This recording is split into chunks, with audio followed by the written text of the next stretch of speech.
பேட்டை பரா.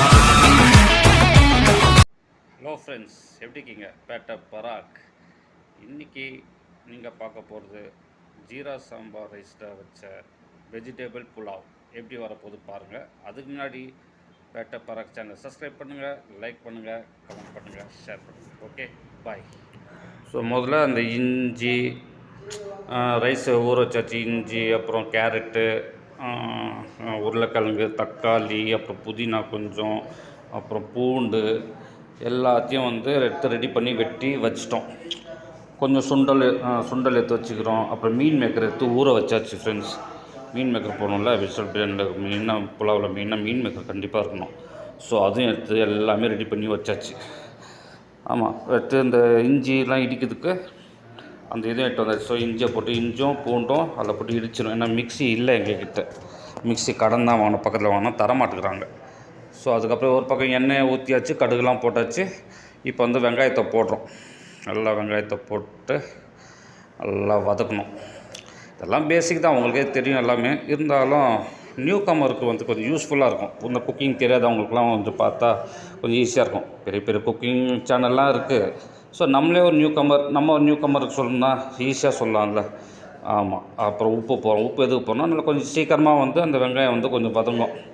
ஒரு பக்கம் உப்பும் போடணும்னா அது வதங்கிறதுக்கோசம் நல்லா அதுவும் சீக்கிரமாக வதங்கிடும். ஓகேவா? நல்லா கிண்டுங்க.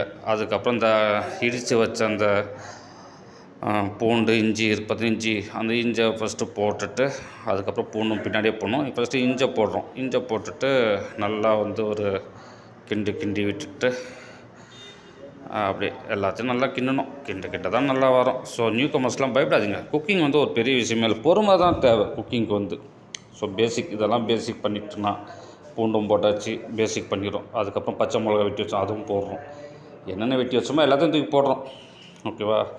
ஸோ நியூ கமர்ஸ்லாம் பயப்பட வேண்டாம், ஈஸியாக பண்ணிடலாம் நம்ம. நீங்கள் சவுதிக்கு வரீங்க, ஒன்றுமே என்ன போதும், 2-3 பாத்திரம் இருந்தால் போதும். இங்கேயே கிடைக்கும், பசங்க வாங்கிக்கலாம், பார்த்துக்கலாம். இப்போ அந்த புதினாவை போடுறோம். வெட்டி வச்ச புதினாவை போடுறோம். அதுவும் போட்டு நல்லா கிண்டி விட்டுட்டு எல்லாம் பண்ணிட்டு இந்த கேரட்டை போடுறோம்.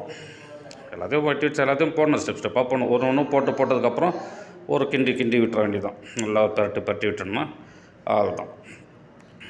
ஸோ அதை நல்லா கொஞ்சம் பாயிலாக அதுக்கப்புறம் இந்த உருளைக்கிழங்கு நெக்ஸ்ட்டு அதுவும் போடுறோம். ஒன்றுமே விடக்கூடாது, எல்லாத்தையும் கொஞ்சம் போடுறோம் பெரட்டுறோம். நல்லா கிண்டி விட்டுறோம். விடுங்க. நல்லா லோக்கலாக பேசுகிறா நினச்சிக்காதீங்க. கிரவுண்ட் அப்படி நம்ம லோக்கலாக பேசினா அப்படி பேசுவோம். அப்போ தான் நல்லா புரியும். புதுசாக வர பசங்களும் கொஞ்சம் நல்லா புரியும், கொஞ்சம் நல்லா. ஆமாம், இப்போ எனக்கே இப்படி சொல்லி கொடுத்தானா எனக்கு புரியுது கொஞ்சம் குக்கிங்கு. ஸோ இந்த மாதிரி கஷ்டப்பட யாரும் படக்கூடாதுல்ல, அதான் அவங்க ஈஸியாக புரியுது. இந்த மாதிரி பேசுகிறேன். ஸோ சுண்டலும் போடுறோம். சுண்டலை பாருங்கள். எல்லாத்தையும் பார்த்துட்டு நீங்களும் அந்த மாதிரி கற்றுக்கிட்டு தைரியமாக சவுதிக்கு வாங்க. குக்கிங் தெரினாலும் என் சேனலை பார்த்து குக்கிங் கற்றுக்கோங்க. ஓகே, சுண்டல் போட்டுச்சு. அப்புறம் மீன் மேக்கர் ஊற வச்சோன்னா பெருசாகிடும். அந்த மீன் மேக்கர் எடுத்து போடுறோம் ஃபுல்லாக. அது கடையில் வாங்கினதோட நம்ம தண்ணியில் ஊற வச்சா கொஞ்சம் பெருசாகிடும். ஓகே, ஸோ அதுவும் நல்லா போட்டுட்டு பரட்டுறோம். அதுவும் போட்டு பரட்டிடுமா, அதுதான். கிட்டத்தட்ட எல்லாத்தையும் போட்டாச்சு. கிட்டத்தட்ட இதுதான் போட வேண்டியது என்ன இருக்குது. ஃபஸ்ட்டு தண்ணியை ஊற்றணும். இதுக்கப்புறம் நினைக்கிறேன் தண்ணி எடுக்கிறோம். தண்ணி ஊற்றியாச்சா. ஒரு டம்ளர் ரைஸ்க்கு 2 கிளாஸ் வாட்டர். ஸோ நீங்கள் எத்தனை டம்ளர் போனால் அதுக்கு டபுளாக தண்ணியை ஊற்றி வச்சுருங்க. நல்லா கொதிக்க ஆரம்பிச்சிடும். தண்ணி கொதித்ததுக்கப்புறம் நல்லா இந்த மாதிரி கொதித்ததுக்கப்புறம் நம்ம ஊற வச்ச ரைஸுக்கு பார்த்திங்களா, ஜீரா சாம்பார் ரைஸ், அந்த ரைஸை போடுறோம். எந்த ரைஸ் வேணால் போடலாம். எங்கள்கிட்ட இந்த ஜீரா ரைஸ் இது போட்டோன்னா கொஞ்சம் பிரியாணியும் சரி நல்லா வரும். ஸோ எங்கள்கிட்ட இந்த ரைஸ் இருந்துச்சு. ஸோ அந்த ரைஸை போடுறோம். ஓகே, ரைஸ் போட்டு முடிஞ்சிச்சால் தான். ரைஸை போட்டு நல்லா கொதிக்க வச்சாலே biryani vegetable pulao ready. So ரைஸை போட்டு அழகாக அது பொறுமையாக நல்லா அப்படி மெல்ட்டாக எடுத்துக்கணும். ரைஸும் உடைக்கிற நல்லா அழகாக பண்ணிட்டோம்னா ரைஸ் கொஞ்சம் நேரத்தில் நல்லா கொதிக்க ஆரம்பிச்சிடும். கொஞ்சம் நேரத்தில் ஒரு 5 நிமிஷம் விட்டோம்னா நல்லா கொதிக்க ஆரம்பிச்சிடும். கொதிச்சதுக்கப்புறம் அவ்வளோதான், தம் போட்டுற வேணும். தம்னா தம்மு கிடையாது, தண்ணி வச்சு மேலே வச்சு மூடி வச்சிடணும். ஒரு 15 மினிட்ஸ் வச்சுன்னா அதில் முடிஞ்சிச்சு. 15 மினிட்ஸில் கேஸ் ஆஃப் பண்ணிட்டு எடுத்துலாம். சுட வெஜிடபிள் புலாவ் ரெடி. வச்ச பிளேட்டில் போட்டு சாப்பிடுன்னா நல்லா டேஸ்ட்டாக இருந்துச்சு. சாப்பிட நீங்களும் ட்ரை பண்ணி பாருங்கள், சாப்பிடுங்க. பேட்டை பராக் சேனலை மறக்காமல் சப்ஸ்கிரைப் பண்ணுங்கள், லைக் பண்ணுங்கள், நல்ல கமெண்ட் போடுங்க. ஓகே, உங்கள் அன்பு ரொம்ப முக்கியம். Okay channel okay bye.